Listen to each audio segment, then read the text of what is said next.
Shalom, shalom, mes bien-aimés. Soyez bénis dans le nom puissant de notre Seigneur et Sauveur Jésus-Christ. Que la grâce du salut, des 9 fruits du Saint-Esprit, l'amour, la joie, la paix, la patience, la douceur, la bienveillance, la bonté, la tempérance, la fidélité et la foi, la grâce de l'enlèvement de l'Église, la grâce de la sanctification complète intérieure et extérieure soit manifestée sur tous les bien-aimés qui vont écouter cet enseignement et le reste des bien-aimés qui sont répandus partout dans le monde entier au nom puissant de notre Seigneur et Sauveur Jésus-Christ. Mes bien-aimés, vraiment, je bénis le son nom de notre Seigneur Christ. Je lève son nom, je l'adore, je l'exalte parce qu'il m'a encore accordé la grâce de venir vous partager ce message, de venir vous transmettre cet enseignement. Bien-aimé, il m'a encore amené dans les profondeurs de la révélation de sa parole. Mais bien-aimé, les profondeurs de la révélation de sa parole. Bien-aimé, déjà la parole de Dieu nous dit dans Zacharie chapitre 6 verset 4, ce n'est ni par la force, ni par la puissance, mais c'est par l'esprit que nous pouvons. La parole de Dieu nous dit encore, dans l'évangile de Jean que la chair ne sert à rien, mais c'est l'esprit qui vivifie, bien-aimé. Voilà pourquoi c'est l'esprit seul qui est en train de vivifier. Il va vivifier dans cet enseignement. Ce n'est pas un homme qui enseigne, mais c'est l'esprit. Parce que là où il y a l'esprit, il y a la vie. Bien-aimé, quand on écoute la parole du Seigneur, l'enseignement qui vient de l'esprit, cet enseignement donne la vie. Pourquoi est-ce que cet enseignement donne la vie? Parce que on était mort à cause de nos œuvres, les œuvres de la chair, mort à cause du mauvais chemin que nous sommes en train d'emprunter, mort à cause du péché. Mais là maintenant, quand on écoute la parole qui vient du Saint-Esprit, directement, qui est révélée par le Saint-Esprit, inspirée par le Saint-Esprit, conduite par le Saint-Esprit, cette parole vient redonner vie, bien-aimé. Cette parole vient redonner vie, bien-aimé. Donc toute la gloire revient à notre Seigneur, comme il le dit toujours. Donnez toute la gloire à Jésus-Christ et rendez même grâce à Jésus-Christ. Moi je ne suis rien, je ne suis que son instrument. Que toute la gloire revient à notre Seigneur Jésus-Christ pour cet enseignement qu'il vous partagez maintenant, mes bien-aimés. Bien-aimés, sans toutefois tarder, par la grâce que le Seigneur m'accorde, je me présente comme le plus petit des serviteurs de Dieu. Je me présente comme le plus petit les serviteurs de Dieu, l'apôtre Pénis Régis, votre jeune frère en Christ, et bien-aimé, votre jeune frère en Christ. Donc Dieu m'a accordé cette grâce de venir vous partager, de venir vous prêcher, ou bien de venir vous enseigner. Donc, de venir nous enseigner aujourd'hui. Donc, le thème de cet enseignement est intitulé sur eux. Quand Dieu donne le temps de se repentir et on refuse, il finit par nous retrancher de la terre. Je répète encore ce thème par la grâce du Seigneur. Quand Dieu donne le temps de se repentir et on refuse, il finit par nous retrancher de la terre. Bien-aimés, sans toutefois tarder, je vais prêcher avec la puissance du Saint-Esprit, bien-aimé, la puissance du Saint-Esprit. Je vais ouvrir, bien-aimé. Nous savons que le Seigneur, quand Dieu donne toujours le temps aux gens de se repentir, les gens se disent que c'est temps que Dieu nous donne de se repentir, c'est un temps où nous voyons que même si on pêche, même si on fait comment, ça ne fait rien. Il n'y a rien qui ne s'est jamais passé. Oui, comme on dit toujours, rien ne s'est jamais passé. Oui. Il y a toujours les gens qui sont comme ça. Ils sont en train de pratiquer le mal. Ils sont en train de pratiquer ce qui n'honore pas le Seigneur. Oui. Mais ils continuent toujours à dire, depuis que nous pratiquons ces choses, il y a quoi qui nous arrive? Continuons encore à faire. Oui. Continuons encore à pratiquer. Bien-aimé, le temps que tu vois que Dieu n'agit pas là, le temps que tu vois que tu n'as pas encore récolté là, le péché que tu continues encore à pratiquer là, tu écoutes la parole de Dieu, mais tu refuses de te donner au Seigneur. Le péché que tu continues à pratiquer, tu écoutes chaque jour que laissez ce péché, mais vous continuez à pratiquer. Le temps que tu vois que ça passe là, c'est un temps que Dieu donne. Dieu est patient, il donne ce temps pour que tu te répandes. Bien-aimé, il donne ce temps pour que tu te répandes parce qu'il est amour. C'est une preuve à laquelle Dieu est amour. Dieu est amour et patient. Au lieu de profiter de cette temps, cette patience que Dieu donne. Maintenant, vous prenez cette patience, vous abusez la patience du Seigneur. Vous abusez la patience de Dieu, on abuse l'amour du Seigneur. Vous voyez comment l'homme est. Comme Dieu exprime son amour par sa patience qu'il donne aux gens de se repentir. Eux, ils commencent à abuser le Seigneur. Ils abusent l'amour de Dieu. Ils abusent la patience du Seigneur. Le Seigneur dit que Dieu a tant aimé le monde qu'il envoie son Fils unique afin que quiconque croit en lui ne périsse point, mais qu'il ait la vie éternelle. Oui, quand nous sommes venus en Christ, il y a des gens qui sont là convertis en Christ. Ils sont convertis en Christ, mais ils continuent encore. Ils ont déjà accepté Jésus-Christ. Oui. Mais ils continuent encore à pratiquer le péché. Ils ne veulent pas mener une vie de sanctification. Toujours. Je vais toujours mettre l'accent sur la sanctification. Ils continuent toujours. La même manière que Dieu dit dans sa parole qu'il est amour, il est patient, il donne le temps pour qu'on se répande. C'est aussi comme ça qu'il dit qu'il retranche tout ce qui refuse de se repentir. Bien aimé, il y a des endroits où Dieu montre l'amour, il y a des endroits où le Seigneur retranche, il y a des endroits où le Seigneur châtie, il y a des endroits où le Seigneur punit. Il y a un temps où, il y a les moments où Dieu montre l'amour, il exprime son amour, il manifeste son amour, il témoigne son amour. Même en pratiquant ses péchés, il manifeste l'amour, il vous donne à manger, il donne à manger, il donne de l'argent, il apporte des solutions à nos problèmes. Mais nous pensons que quand Dieu nous aide en nous apportant ces solutions, en nous donnant de l'argent, en nous accordant de manger, en ayant des enfants, en ayant des mariages, en ayant tout ça, nous pensons qu'en pratiquant le péché, quand Dieu nous apporte, c'est grâce d'avoir ces choses. Nous pensons que Dieu est vraiment avec nous et cautionne le péché qu'on est en train de pratiquer. Non! Quand Dieu te fait grâce d'avoir ces choses, c'est pour que tu exprimes la gratitude à l'égard de l'Éternel. Cette gratitude est quoi? Cette gratitude est que tu dois faire la volonté du Seigneur. Cette gratitude est que tu dois maintenant, pour dire merci au Seigneur, la seule manière que tu dois dire merci au Dieu, tu te débarrasses. Ça veut dire que tu sors des choses qui n'ont pas le Seigneur. Tu abandonnes les choses qui n'ont pas Dieu. Abandonne le péché. Sépare-toi du péché. Sépare-toi des œuvres qui n'ont pas le Seigneur. Sépare-toi des œuvres qui n'ont pas le Seigneur, bien-aimé. Bien-aimé, sans toutefois tarder, comment la parole de Dieu nous dit qu'à la loi et au témoignage, bien-aimé, à la loi, au témoignage, oui, c'est pas ça qu'on a vaincu l'ennemi. C'est pas ça qu'on vend l'ennemi chaque jour, bien-aimé. C'est ça, bien-aimé. Nous savons que la loi, c'est la parole du Seigneur. La parole de Dieu, c'est Jésus-Christ, la pierre angulaire. Bien-aimé, on s'appuie sur la pierre angulaire. Celui qui s'appuie sur cette pierre, il a la vie éternelle. Il entre dans le royaume des cieux. Bien-aimé, le Saint-Esprit, la puissance de cette instance, le fomente. Bien-aimé, ouvrons la parole du Seigneur. Ouvrons la parole de Dieu dans Marc, chapitre 11, verset 12 à 10. Verset 12 à 19, autant pour moi. Ouvrons d'abord la parole de Dieu dans Luc. Ouvrons d'abord la parole de Dieu dans Luc, chapitre 13, verset 6 à 9. Ouvrons la parole de Dieu dans Luc, chapitre 13.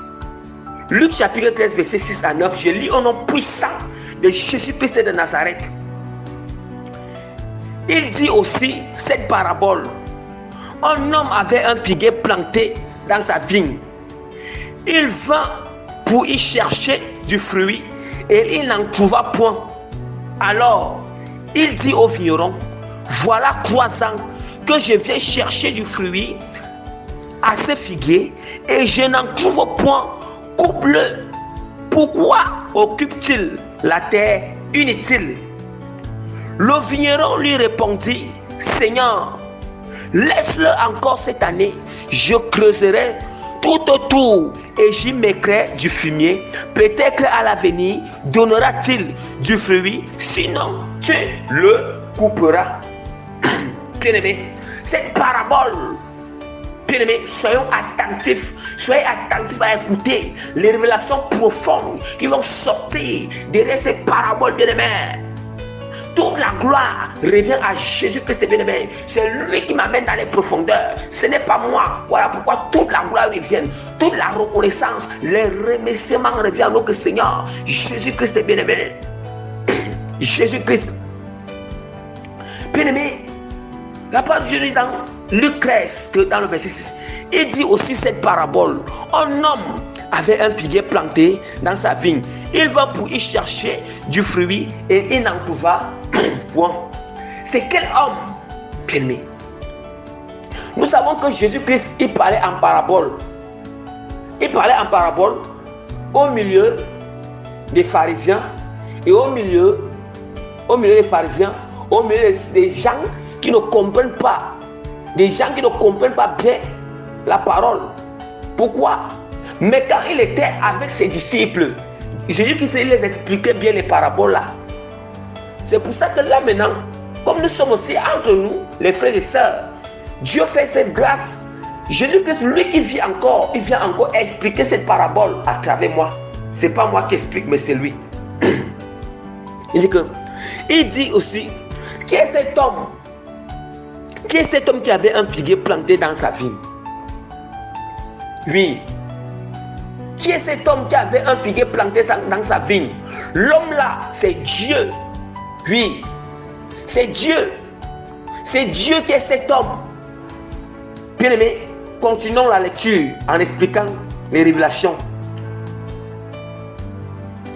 Qui avait un figuier planté dans sa vigne et il va pour y chercher du fruit et il n'en trouva point. Le figuier, c'est qui? Le figuier, c'est qui? Le figuier, c'est la créature du Seigneur. Je dis bien la créature humaine. La créature humaine de Dieu. Dans le parole, il n'y a que créature humaine. À l'intérieur, il y a des chrétiens consacrés, des chrétiens tièdes, des païens et des athées. Eux tous, ils sont à l'intérieur. Ça veut dire que toute la créature humaine de Dieu confondue, je n'ai pas dit que, je précise bien la créature humaine de Dieu confondue. C'est cette créature qui est le figuier. Le figuier et la vigne. La vigne, c'est quoi? La vigne, c'est la vigne. La vigne, c'est le monde. La vigne, c'est le monde entier. Le monde entier, la terre. Vous voyez un peu? La terre où se trouve la terre. Ça veut dire que la vie est comme la plantation. Est comme la plantation, mais là c'est une parabole. Mais pour revenir sur la révélation, la vigne, c'est la terre. Nous savons que l'homme est sur la terre. L'homme est sur la terre. Et voilà pourquoi la vie est comme cette terre où se trouve l'homme. Un peu pour l'homme, nous allons voir pourquoi est-ce que cette vie suffit la terre. Dans cette même passage. Continuons. Alors, il dit au vigneron, voilà 3 ans que je viens chercher du fruit à ce figuier et je n'en trouve point. Coupe-le, pourquoi occupe-t-il la terre inutilement? Le vigneron lui répondit, Seigneur, laisse-le encore cette année, je creuserai tout autour et j'y mettrai du fumier. Bien aimé, le vigneron qu'on nous parle ici, c'est qui? On nous parle de vigneron ici a 2 sens. Premièrement, nous savons déjà que sur la terre, Dieu a 2 types de serviteurs. Il y a des serviteurs invisibles et des serviteurs de Dieu qui sont visibles. Les serviteurs de Dieu qui sont invisibles, ce sont les anges. Et les serviteurs de Dieu qui sont visibles, c'est nous, les serviteurs de Dieu, nous les humains. Les humains, ceux à qui Dieu a utilisé. Ceux à qui Dieu a appelé dans son ministère afin de sauver les âmes, afin de conduire les âmes vers le Seigneur, vers Jésus-Christ, afin de les conduire vers Jésus-Christ. Et nous savons qu'il y a 5 ministères. La parole de Dieu nous dit dans 1 Corinthiens chapitre 12, la parole de Dieu nous dit que le Seigneur a établi premièrement dans l'église les apôtres, puis les prophètes, les pasteurs, les docteurs et les évangélistes. Et les évangélistes. Maintenant, ils sont pour rôle maintenant de conduire tous ceux qui sont perdus à Jésus-Christ. Voilà pourquoi on dit que, voilà pourquoi le Seigneur, voilà pourquoi le vigneron ici, dans ces paroles, signifie quoi? Il y a les anges et les serviteurs. Nous allons voir que deux rôles se passent ici. Le vigneron dit quoi? Le Seigneur, ça veut dire que l'homme là, il dit au vigneron que coupe. Le mec de la plantation, il dit au vigneron que coupe ce figuier qui ne produit rien. Mais le vigneron dit que, il répond, il dit que laisse-le encore cette année, je creuserai tout autour et j'y mettrai du fumier. Ça veut dire quoi? Ça veut dire que celui que Dieu dit qu'on coupe, c'est l'ange. Et le vigneron qui doit couper, c'est l'ange du Seigneur. Et le vigneron qui dit encore au Seigneur, que laisse-le encore cette année, je creuserai tout autour, j'y mettrai du fumier. C'est les serviteurs de Dieu. Là maintenant, c'est un serviteur de Dieu qui est visible. Ça veut dire que quoi? Visible dans le corps physique, mais se conduisant en esprit. Quand on dit que les serviteurs qui sont purement invisibles, ce sont les anges. Ce sont des anges. Le Seigneur dit quoi? Vous voyez comment le Seigneur dit que le Seigneur, écoutons très bien. Le Seigneur dit que voilà 3 ans que je viens chercher du fruit à ces figuiers et je n'en trouve point. Et je vous explique que le figuier, c'est la créature humaine du Seigneur. Or, vous savez que quand on parle de figuier, il y a le figuier qui produit et il y a aussi le figuier qui ne produit pas. Mais ici, le Seigneur met l'accent sur le figuier qui ne produit pas. Le Seigneur n'a pas mis l'accent ici sur le figuier qui produit. Or, il y a aussi des figuiers qui produisent, mais dans ce passage, dans ce contexte, le Seigneur nous parle du figuier qui ne produit pas. Or, le figuier qui ne produit pas, c'est toute créature humaine qui n'obéit pas au Seigneur, qui ne marche pas selon la volonté de Dieu.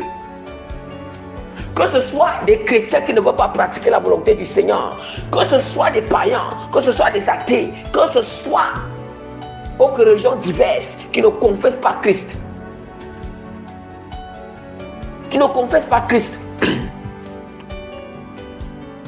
Que ce soit aux religions diverses qui ne confessent pas Christ.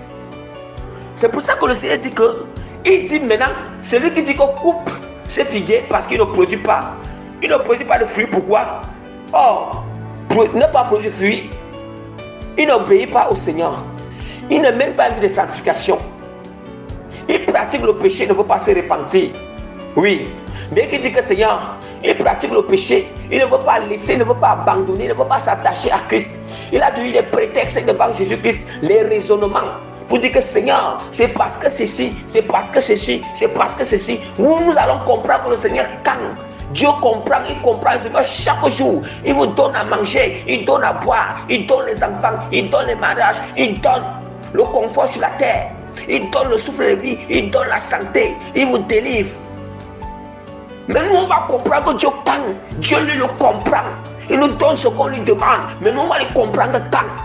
Comprendre que Dieu c'est quoi? Obéir au Seigneur, ne pas prendre des prétextes, obéir à Dieu, quitter du péché, sortir des abominations, sortir, laisser, abandonner la fornication. Si on veut plaire au Seigneur, abandonnons la fornication, abandonner l'impudicité, abandonner l'adultère, abandonner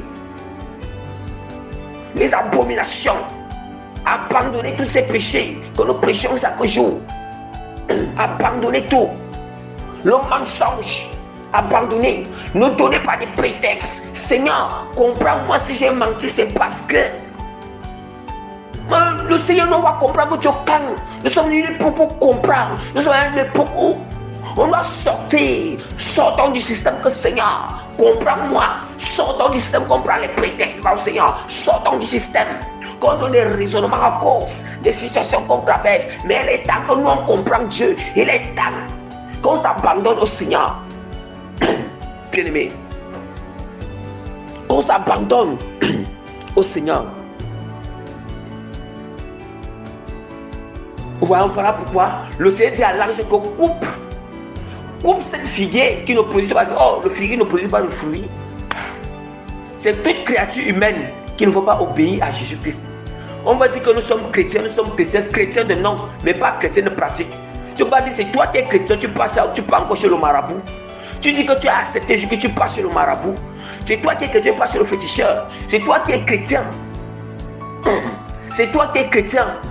Tu te prosternes encore devant les images de la Vierge Marie. Tu te prosternes encore devant les images, soi-disant Jésus-Christ. Or, ce n'est même pas Jésus. Tu te prosternes encore devant les idoles. Tu prends encore les chapelets. Si on ne se répand pas, toute personne qui fait ces choses, s'il ne se répand pas, quand Dieu te donne le temps de se repentir, tu continues encore à se prosterner, à adorer ces choses. Dieu va retrancher. Après le temps que Dieu donne, si tu ne répands pas, Dieu retranche. Il va en dire à son ange que coupe cette figuier, coupe le figuier qui ne produit pas là. Or, le figuier qui ne produit pas, c'est sa créature humaine qui ne produit rien. Qui ne produit rien. Qui ne produit rien, bien-aimé. Quand il dit qu'on coupe, son serviteur qui a pour rôle de couper, de retrancher, c'est l'ange du Seigneur. C'est son serviteur invisible.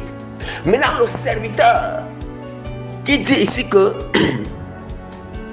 il y a un serviteur, il y a l'autre serviteur qui dit ici que le vigneron lui répondit, Seigneur, laisse-le encore cette année, je creuserai tout autour et j'y mettrai du fumier, peut-être à l'avenir donnera-t-il du fruit, sinon tu le couperas. Maintenant ce vigneron qui dit là, maintenant c'est le serviteur de Dieu visible, c'est nous maintenant les juments, ceux à qui servent Dieu en esprit en vérité.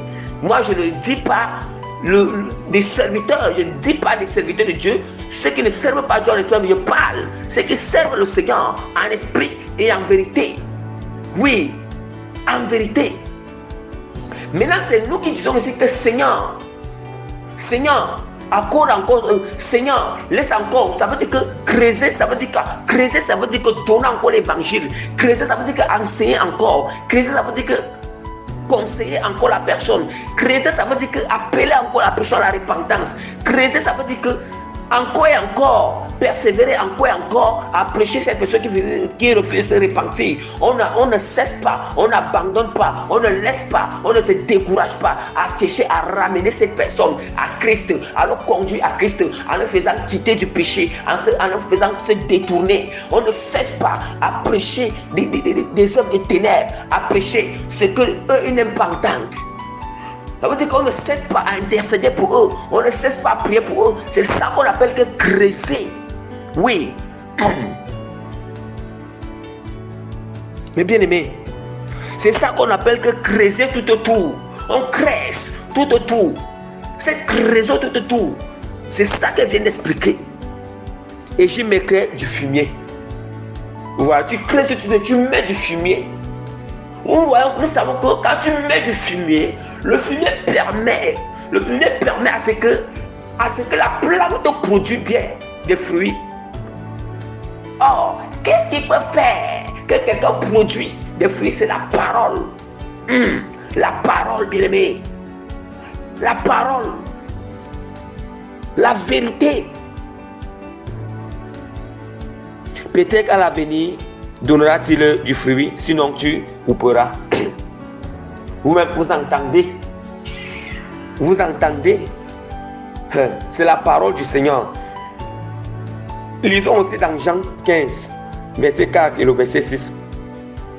Demeurez en moi et je demeurerai en vous, comme le sarment ne peut lui-même apporter du fruit s'il ne demeure attaché au cep. Ainsi, vous ne pouvez non plus si vous ne demeurez en moi.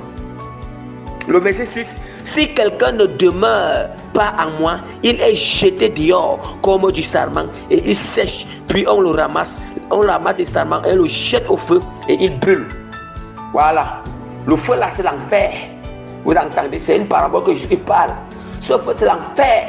Il dit que le sarment qui ne reste pas attaché à lui, c'est celui qui est le cep, qui ne reste pas attaché au cep. on reclenche, on coupe ce sarment, on le jette en feu. Oh, reclencher ici, c'est la mort. Reclencher ici, c'est la mort. Vous voyez qu'un autre passage qui vient encore confirmer. Reclencher. Parce que quand on ne sert pas Dieu, on ne sert à rien. Nous ne servons à rien à Dieu. On ne le sert à rien. On sait quoi à Dieu? On sait quoi? On ne sert à rien. Dieu nous a créés pour quoi? Dieu nous a créés pour l'adorer.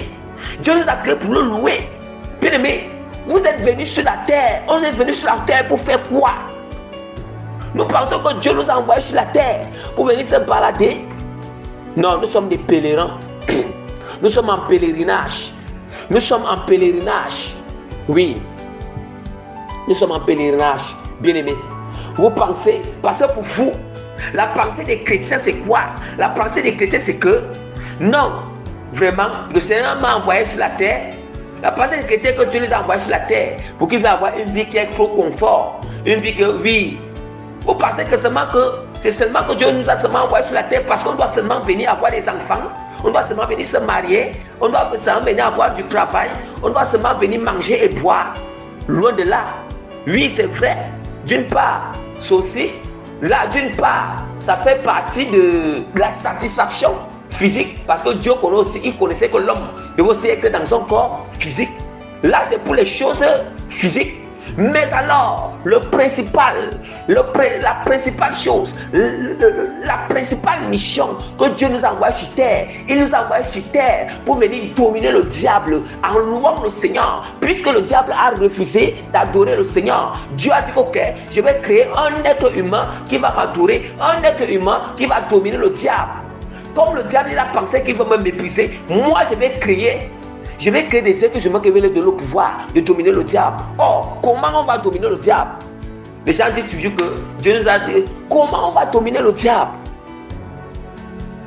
Mais au lieu que Dieu nous envoie sur la terre pour venir le servir, notre mission pour venir le servir, pour louer le Seigneur chaque jour, pour l'adorer chaque jour, pour prier chaque jour, pour l'obéir, pour méditer la parole chaque jour. Pas seulement de méditer la parole, on ne s'arrête pas seulement sur méditer, mais de le mettre en pratique chaque jour. Mais nous constatons que les chrétiens ne le font pas, les humains ne le font pas, ils préfèrent servir le diable. Vous pensez qu'on pratique des choses que Dieu ne sont pas acceptables. Pour vous les humains, pour les humains, ils voient ça que c'est acceptable. Mais pour Dieu, quand Dieu dit que cette chose n'est pas acceptable devant moi, il faut laisser ça. Il faut laisser ça. Oui, de cette pierre, le Seigneur dit que, la parole dit que, il dit d'une voix forte, mais voyant venir à son baptême beaucoup de pharisiens et de sadducéens, il leur dit, race de vipères, qui vous a appris à fuir la colère du Seigneur? Qui nous a appris à fuir la colère de Dieu? La colère de Dieu, la parole de Dieu dit que les enfants du Seigneur ne sont pas destinés à la colère de Dieu. Les enfants de Dieu, c'est ceux qui remplissent les devoirs à l'égard du Seigneur. C'est ça les enfants de Dieu.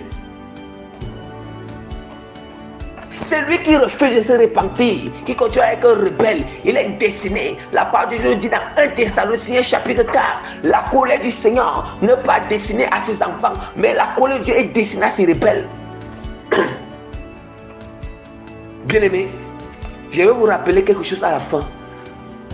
Ne confondez pas du fait que quand Dieu manifeste la grâce dans la vie de tout un chacun, Dieu te manifeste la grâce dans une vie que tu pratiques le péché. Ne le confonds pas car c'est déjà garanti que tu vas au ciel. Dieu il manifeste la grâce, il ne veut pas que tu meurs de famine. Il ne veut pas que tu manques quelque chose.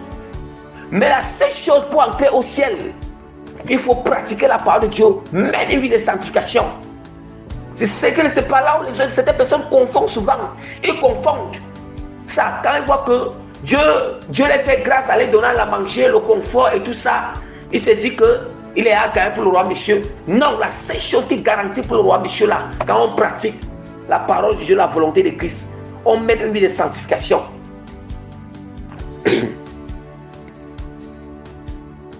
Une vie de sanctification. Procédure donc des fruits dignes de la repentance. Et les fruits dignes de la repentance, c'est quand déjà on obéit au Seigneur, quand il y a détourné.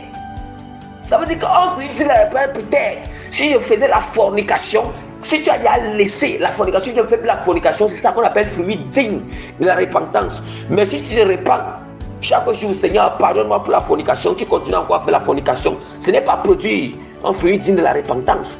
J'aime toujours prendre la fornication parce que c'est ça qui est courant. C'est ça que l'ennemi tient captif. La jeunesse. Oui, et le mensonge. Et le mensonge. Ah, c'est ça, produit. La repentance, c'est se détourner totalement, abandonner, laisser ça. C'est ça qu'on appelle produire un fruit digne de la repentance. Et ne prétendez pas dire qu'en vous-même, nous avons Abraham pour père. Oui, nous avons Abraham pour père. Ne prétendez pas. Ne prétendez pas. Ce qui aime toujours dire. Je crois en Jésus-Christ. Oui. Hein? Dieu aussi. Parce qu'il y a toujours cette polémique. Quand on veut dire ce qui est vrai, on prêche ce qui est vrai. Et voilà. Ils aiment toujours prétendre, prendre des prétextes. Vous pensez que vous êtes trop saint, vous pensez que c'est vous seulement que Dieu seulement vous, c'est vous seulement qui vous êtes, c'est vous seulement qui êtes des enfants de Dieu. Que Dieu pardonne. Que Dieu pardonne. Donc Dieu dit son serviteur pour prêcher toute la vérité. Pourquoi vous acharnez contre ce serviteur? Pourquoi vous acharnez? Donc vous voulez qu'il prêche des choses qui vont vous plaire. Des choses qui vont. Donc vous voulez que lui prêche des faussetés pour que son âme parte en enfer. Impossible, et loin de là. Et loin de là, bien-aimé. Et loin de là. Dieu est très clair. Car je vous déclare que de ces pierres-ci, Dieu peut susciter des enfants à Abraham. Même des pierres peuvent adorer le Seigneur. Hein? Même Apocalypse chapitre 5, verset 12 à 13 le dit. Il disait d'une voix forte, l'agneau qui a été immolé est digne de recevoir la puissance, la richesse, la sagesse, la force, l'honneur, la gloire et la louange. Et toute la créature qui sont dans le ciel, sur la terre, sous la terre, sur la mer, et tout ce qui s'y trouve. Je les entendis dire, il a entendu qui disait, à celui qui est assis sur le trône et à l'agneau, soit la louange, l'honneur, la gloire, la force, pour des siècles et des siècles. Vous entendez que toutes les créatures, il n'a pas seulement dit que sur la terre, partout, tous ces mondes-là, on dit que toutes ces créatures adoraient, louaient le Seigneur. Bien-aimé, voilà pourquoi c'est ça. Quand Dieu a faim, il a soif, il a besoin que les hommes l'obéissent, les hommes le louent, les hommes l'adorent, les hommes pratiquent sa parole. Quand vous ne le faites pas, il retranche. Il y a la nature qui va louer Dieu, la nature qui va l'adorer. Dieu a toujours besoin, il a besoin de ça. Il a besoin, c'est ça qu'il a créé toutes choses, il a créé toutes choses pour ça, c'est pour ce but. Le premier but, ce n'est pas seulement pour que vous voulez faire les enfants. Le premier but, ce n'est pas seulement parce que vous voulez les mariages. Le premier but, ce n'est pas seulement parce qu'il faut manger, parce qu'il faut boire. Non, là-bas, ça vient en seconde position. Le premier but, adorer le Seigneur, obéir le Seigneur, pratiquer la volonté du Seigneur. Pratiquer la volonté du Seigneur, mener une vie de sanctification. C'est la vie de sanctification qui nous fait approcher de Dieu. La vie de sanctification qui nous fait entrer dans la présence du Seigneur.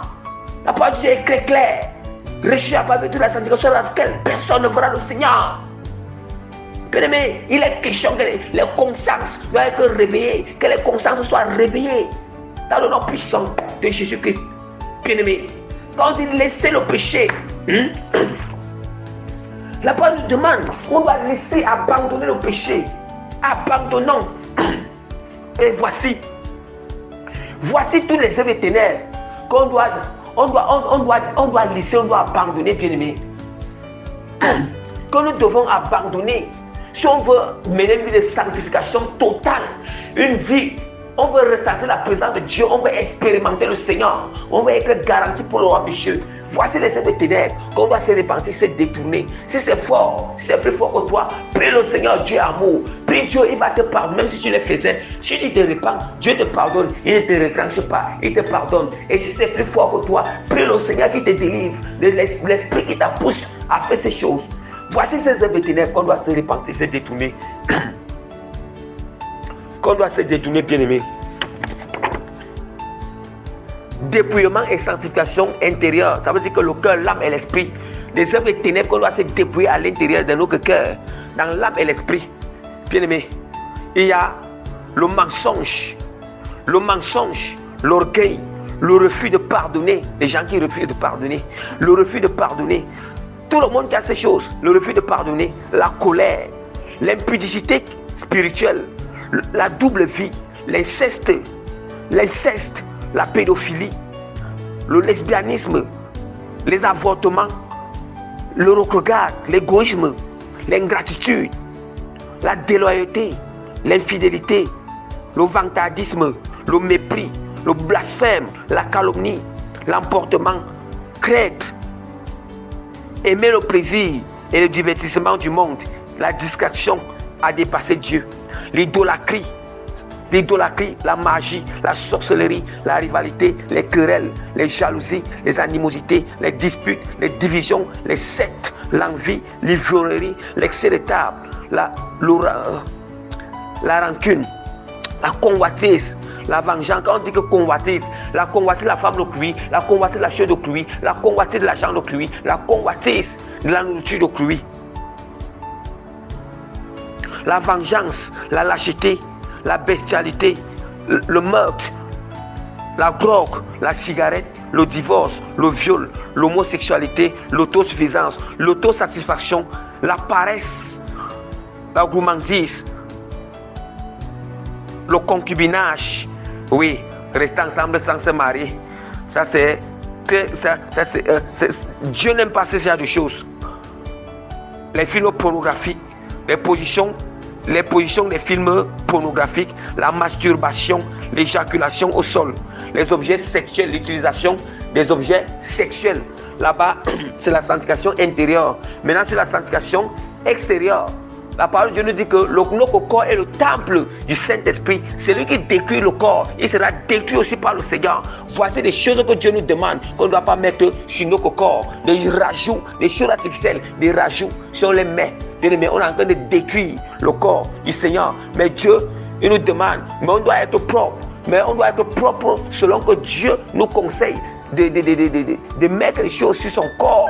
Notre corps ne nous appartient pas, mais ça appartient à Dieu. Ça veut dire qu'on doit faire cette propreté selon que Dieu aime. Mais ce n'est pas une propreté ou même qu'on met des choses qui n'ont pas Dieu sur nous. Oui, le dépouillement et la sanctification du corps physique ou extérieur. J'ai d'abord commencé à l'intérieur. On dit qu'on doit laver la coupe à l'intérieur avant de laver à l'extérieur. Ça veut dire que voilà pourquoi j'ai commencé à l'intérieur pour finir avec l'extérieur. Jésus-Christ l'a dit. Jésus-Christ a dit que laver d'abord la coupe. Jésus-Christ a dit il dit d'abord qu'on doit d'abord laver la coupe à l'intérieur, puis on lave à l'extérieur. Ça veut dire que les deux doivent être propres. L'intérieur doit être propre et l'extérieur doit aussi être propre.